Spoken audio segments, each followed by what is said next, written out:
God, Trump, and the future of America. So, I mean, basically... Trump would probably like to switch the order of those. Yes. But nevertheless. I would like to remove one of them. I thought, God, I know. Trump too? No, remove one from the discussion. The other one, I don't need to remove because I don't have any reason to think he exists, but the discussion is good. Well, don't you make your life talking about him? I do spend a lot of time talking about him. It'd be like if I've spent my life talking about unicorns. It would be, except that you don't live in a world where the overwhelming majority of people believe in unicorns and are trying to legislate what other people can do based on what they think unicorns want. What is, since we're into it. This is how it goes. Yeah. What is a specific, concrete example of someone trying to do that? Of trying to... well, somebody who says, God told me X, and I want you, Matt, therefore, to do Y. Oh, it's Who says that? Who takes that position that you're spending your life fighting? Sure. So, are we in any way suggesting that there's not a particularly loud and well-financed fundamentalist religious right who are stacking the courts in accordance with their ideology, which is influenced by their religious things? I have family members who are primarily single-issue voters. Like, if there's two candidates and one is set out to end abortion and the other one's not, that's the only thing that matters to them. And so I think it puts people in a position where they're probably voting against their own best interests. Can you name, just pursuing this to see what we're talking about, can you name a single Supreme Court justice who, in your opinion, does not arrive at their judgments for any constitutional or jurisprudential or moral or philosophical reason, but simply consults a divine oracle in order to make a ruling? Can you name one of them? Oh, no. I'm not in any way suggesting people don't genuinely have these beliefs. It's just that if people's views, like people within all of them, whether they're Supreme Court justices or not, they're going to have particular views on how the way the world's going to work. You and I are. And sure, there are people, I have no idea if you're one of them, there are people whose view on how the world should work should be, everything should be working in accordance with my understanding of this deity. Well, let's take an example, because I think the discussion can become kind of airy if we don't pin it down. Okay. Let's talk about abortion. Sure. Okay. Did you know, for example, that Christopher Hitchens was pro-life? I know, for example, that Christopher Hitchens was not pro-life. Well, he was. So there's two different aspects of this. First of all, it doesn't matter what Hitchens believed in the first place, but he wasn't in favor of making it illegal. And my primary issue when it comes to like abortion is the legality, not whether or not somebody thinks it's immoral or not. I interviewed Hitchens years ago for a magazine, and we talked about this issue. And he made what I thought was an interesting point coming from an atheist perspective, which was, he said, look, it's one thing if you say that you believe in Hindu reincarnation in which we have many different lives, or if you believe that there is a life to come in which if you happen to be terminated in the womb, you're going to go to life everlasting. He goes, I don't believe any of that. I believe we have one life. This is it. This is the only one. And so ultimately, it is the greatest value. And if you have a life that is coming into being and it's snuffed out, all its choices interrupted at the outset, he goes, you got to think before you do that, right? Now, let's leave the legality issue, because I think the abortion debate has become radicalized since Hitchens died. Whether Hitchens would have supported late-term abortion, we don't really know. But what I'm trying to say is that here's Hitchens. And I don't really care. You don't really care. But the point I'm trying to make is this. You're saying that religious people apply a worldview. And I'm saying you do too. Hitchens does too. All of us have a worldview. I think I just said that like 3 minutes ago. The issue is whether or not, so if somebody's saying that their worldview is right because it comes from the divine, and there's no demonstration that A, there is anything divine, or that they have any good understanding of what the divine would want, then I would hope that we would agree that that is at least a fallacious appeal to an authority that can't be demonstrated. Well, but I would argue that first of all, none of us in America conducts a voting test in which when somebody comes into the booth and decides, for example, why do you want to have an abortion? Someone could say, because it's fun. Someone could say, because I think it's a form of birth control. Someone could say, in other words, what I'm trying to get at is we don't conduct a rational scrutiny test to make sure that people who vote about climate change, someone says, I believe in climate change. I'm like, don't you own a house that's on the water? Yes, you do. Has that house gone down in value? No.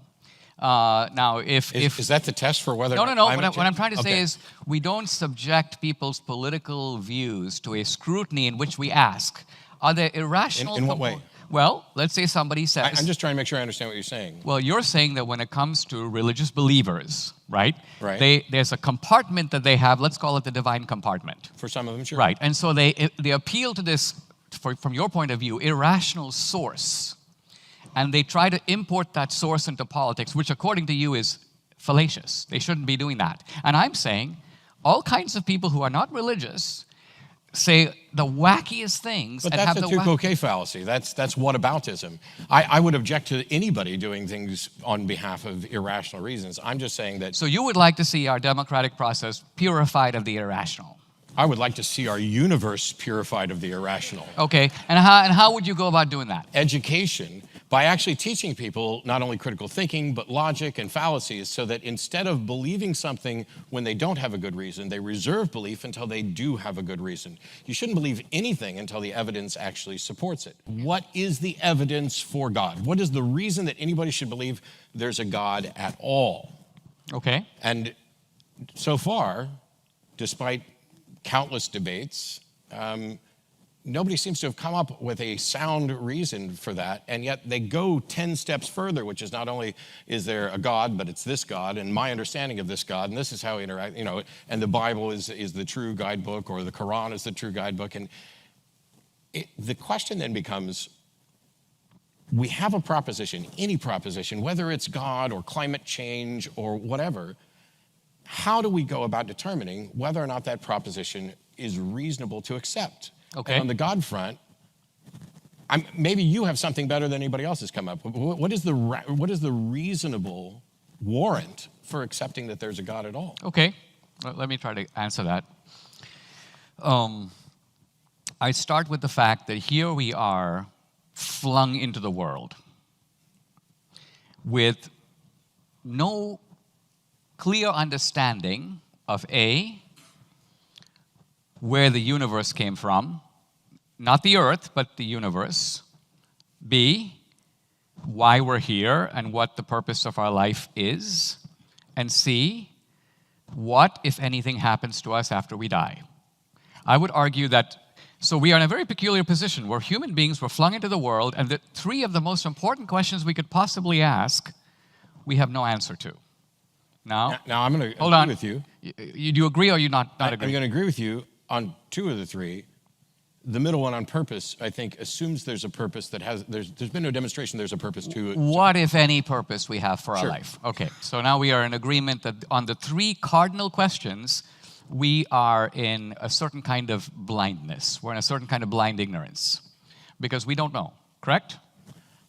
So I don't. So if we start, you're saying we're flung into this universe without an understanding of the origin of the universe, the purpose of life, or what happens afterwards. Right, where the universe came from, Yes. who, if anyone, or Sure. what made it, if anyone. B, what the purpose of our life is, if any. And C, what, if anything, happens to us after we die. We are in violent agreement right now. Perfect. Now, the second question arises, what does science have to say about these three questions? Can science either now, and if it can't now, settle these matters in the future? Let's look at them one by one. Let's take them in reverse order. Sure. Can science decide the matter of whether or not there is life after death, yes or no? It depends. Depends on what? So science only deals with the natural world. Correct. And so if in fact there's a supernatural existence after this, then it may forever be beyond the purview of science. Correct. Or if there is another universe that operates according to different laws and we happen to move somehow into that universe, science would have nothing to say about it, correct? Not necessarily, because Okay. if it's a natural, like we have like hypotheses about a multiverse or whatever. Correct. I can't say what science will be able to test for in the future, or whether or not we are permanently confined to the cosmos that we experience. I can't say. I can't even rule out, I can't say that science could never say anything about the supernatural. All I can say is that as it stands right now, I'm unaware of any supernatural claim that has any evidence for it that science could evaluate to determine that it was true. Right. Let's put it a little differently because I don't want to debate the detail here. I just want to look at the macro picture. And what I'm basically saying is Shakespeare said, I think correctly, death is the undiscovered country. No one has been to the other side of the curtain and essentially reported, given us empirical evidence one way or the other, correct? We don't know what happens after death. True? So here's the thing, and I promise I'm not being difficult. This is just for clarity. As a skeptic, my position is not, like when the psychics who claim that they're speaking with the dead. Right. My position is not, they're wrong and that's bullshit.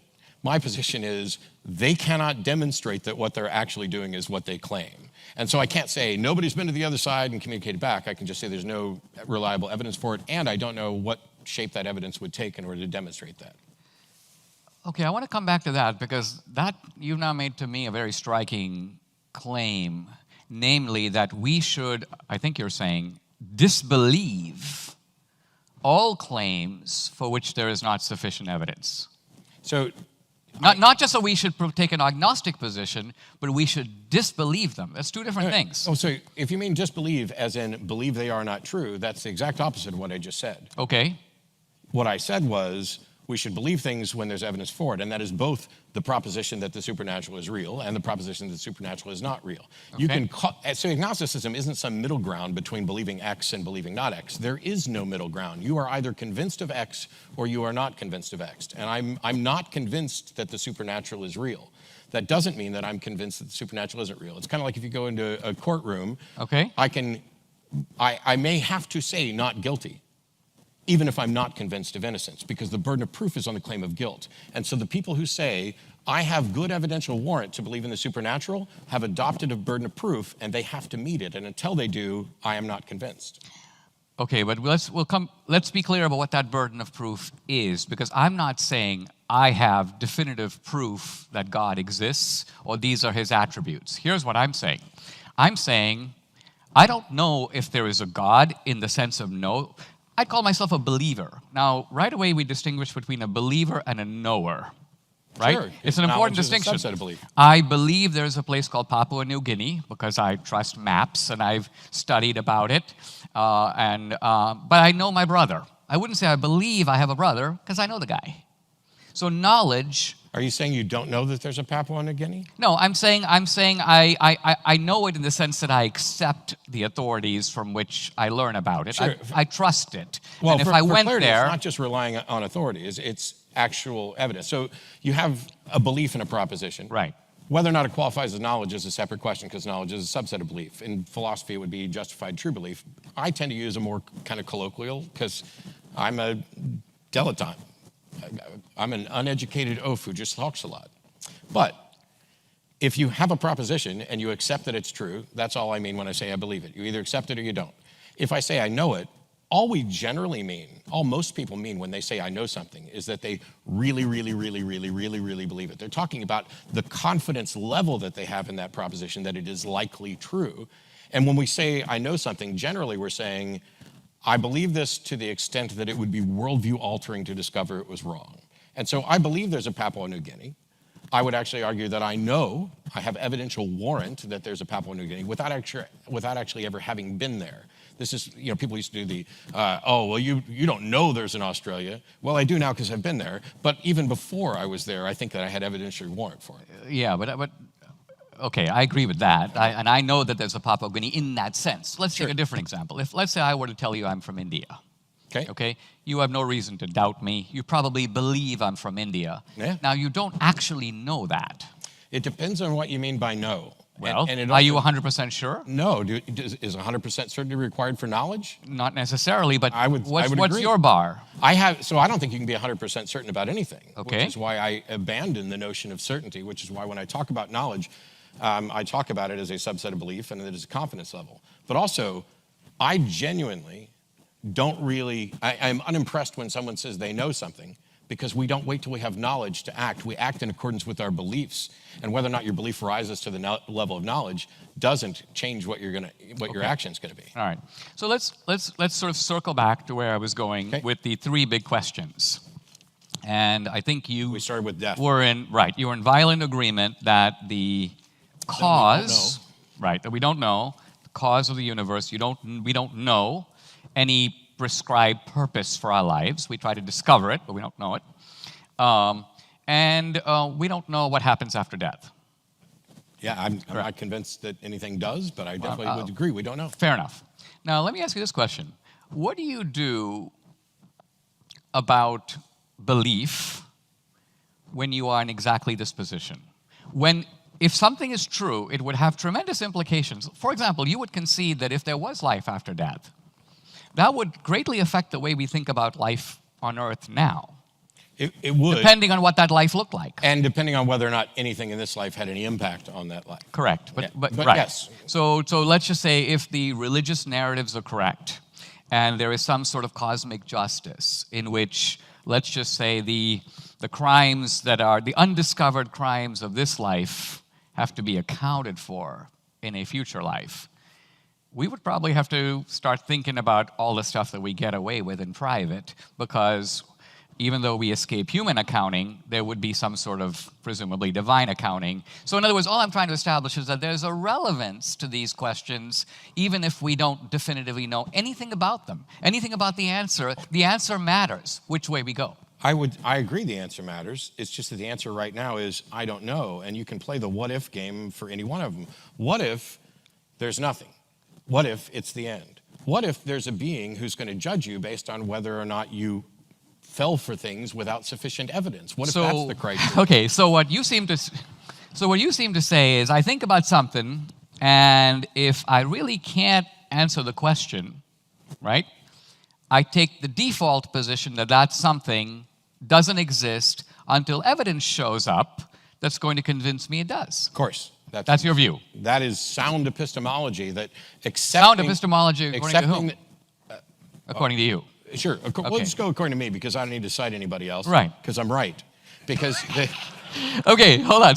So let's see if you're right. Let's see if you're right. The alternative would be to say that I'm justified in believing something before there's sufficient evidence for it. But I would argue that you do that every day. Let's give you a cardinal example. But that doesn't change the fact whether I should. You should. I'm saying you do. We're all going to make mistakes. You do and you should. Look, our life is always lived in anticipation of an unknown future, right? You're dating a woman.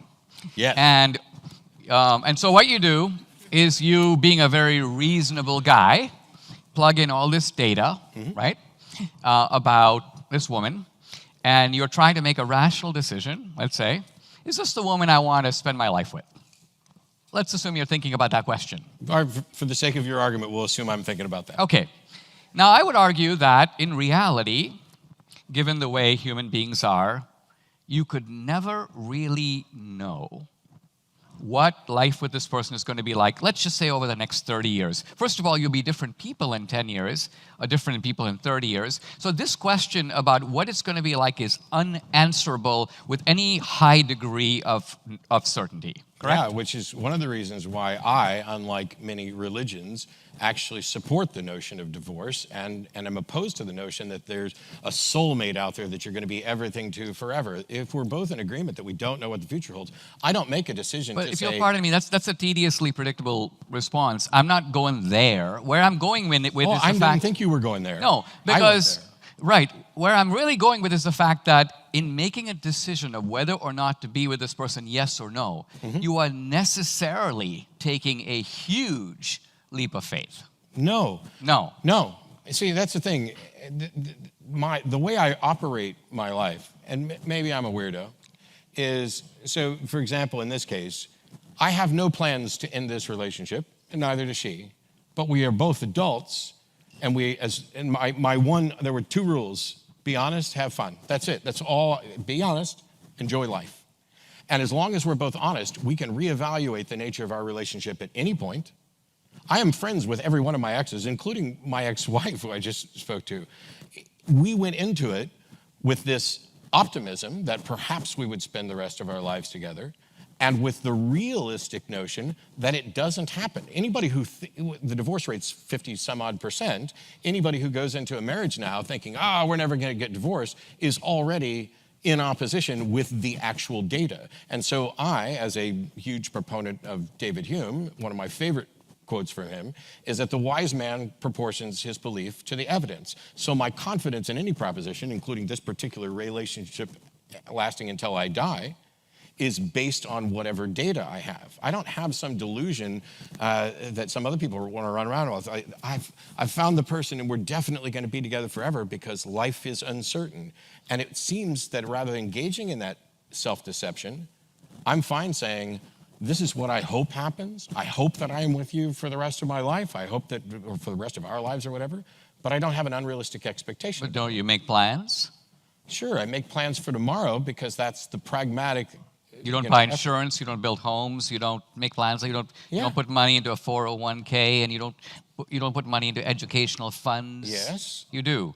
Right. So in other words, that's because I have a reasonable confidence based on data about how long I'm likely to live and what benefits are likely to be rewarded from there. Based it's on not an exercise of faith. Let me ask you this. Because what you're talking about is confidence in the absence of certainty. But my confidence is proportional to the evidence. The fact that there isn't certainty about the future doesn't mean that it's an exercise of faith. I'm saying that the evidence you're invoking is bogus, because according to you, if the divorce rate were 5%, you would make lifetime plans, because according to you, there's a much higher chance, 95% probability. No, that's not remotely what I said. Well, it is kind of what you said. I would make lifetime plans because I hope to have a lifetime. If I was Socrates walking in Athens in the 5th century BC, and I looked up in the sky, I'd see 7 stars, right? Now, if I was taking the rationalist position, I would say, well, I see 7 stars. I have no reason to believe that there are any more stars in the sky. And just for clarity. Yes. Are you saying this is remotely accurate, or is this just an example? Because anybody who thinks that back then people only saw 7 stars, I got problems with. No, fair enough. Okay. Fair enough. I'm using the limited radius of our empirical knowledge. I knew that. Just for your benefit, it's an analogy. Yeah, right. You got it. And you know so the ancients knew the Earth is round and so on. But the point here is that you have this limited body of data. But if you really reflect on the data, and you also reflect on yourself, right away you see, hey, I'm Socrates.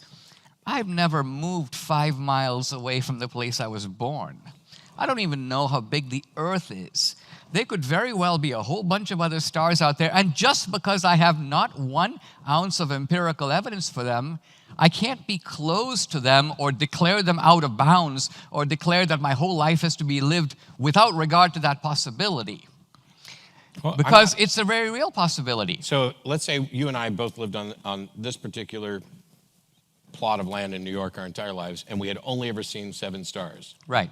I'm not ruling out the possibility that there are 7 other stars. I'm dealing with people who are saying there are more than 7 stars, and they can provide no evidence for it. Right, but let's just say that those people who say that there are more than 7 stars, right, have the following type of reason for saying that. They say, first of all, let's just say that we're part of a natural universe, right? This is Kant's the starry heavens above. And they also know that I can't see very far, so because I only see 7 stars and I know that I can't even see a guy who walks over the horizon, I probably think there are a whole bunch of other stars that I just can't see because my eye only goes that far. Would that be an irrational reason to believe in more stars even though I only see 7? Yes. It would be irrational, according to you. So, while you can come up with that as a justification, the reason that it seems like I'm talking within your analogy of we've only ever seen 7 stars. That is not, so we have deductive reasoning, and then we have inferences, which is basically where science operates, and then there's abductive reasons. And abductive is going to be the weakest. And abductive is going to be arguing towards the best explanation. And in that case, we need candidate explanations. What you're talking about is an inference that seems intuitive, but has no evidence to actually support it. It does. The fact that I can only see so far should guide my brain to say I should not be reaching conclusions about what is beyond my ability to see. Okay, so let's take, for example, you've seen a certain number of dogs in your life, correct? Yeah, tons of them. She stops at every one. Right. Above and beyond that, you haven't seen other dogs that are outside the radius of your empirical experience. True? Correct. Do you believe that there are other dogs other than the ones you've seen? I have evidence of other dogs on Earth. What's that evidence? I've seen video footage. I have. Okay, met but people let's in just say the different video countries. footage, let's count those among the dogs you've seen. What about the dogs you haven't seen? Sure. You believe they exist? On Earth, yes, but if you tell me that I should then believe that there are dogs on Saturn, that's the level of thing we're talking about. No, here. it's not. It's not. Absolutely not. See, this is the heart of the matter. This is the heart of the matter.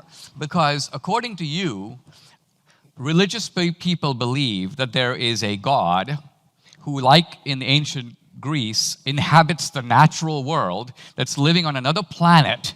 And so your reasoning is at the level of the cosmonauts who go up into the sky and go, no God up here, therefore God doesn't exist. No, that's not it. Well, you just said that I'm proclaiming a dog on Saturn. Yes. And I'm saying that's not what I'm doing at all. So if I can only see 7 stars, there is a weak inference that there may be more stars, but to believe there actually are more stars isn't yet justified by the evidence. The dog example on Earth, even though I have not experienced every dog, I can actually do pretty much a rough estimate of dog by searching through data on how much dog food we sell, how many people buy Kong things for their dogs, how many Pets R Us are scattered around the world. There's all sorts of data that get to this thing where now it is a strong inference that there is a dog in China that I have never met and will never meet. Do I believe that that's the case? Yes, because that's where the data point to. To go beyond what the data show, Okay. to say that just because I know that I have a limit to my vision and I can see 7 stars, therefore I believe there are more, that is to go beyond what the data presents. You could, though, invent a telescope and improve your vision and get new data, which is exactly what we did to discover that we don't just live in the one and only galaxy and that the Earth isn't the center of the universe. Once we got that data, we began to have a better understanding of it. There are things like the Higgs boson, for example, which are a part of theoretical physics that we didn't have physical, empirical evidence for, but that the math pointed to. I'm not in any way denying that math is good data, which is one of the reasons why, well, all right, I won't go there yet because we're still on. Well, I mean, here we are on common ground. If you're talking about science, if you're talking about quantum physics, if you're talking about relativity, if you're talking about the Big Bang, if you're talking about evolution, we have nothing to argue about. I'm on board with you 100%.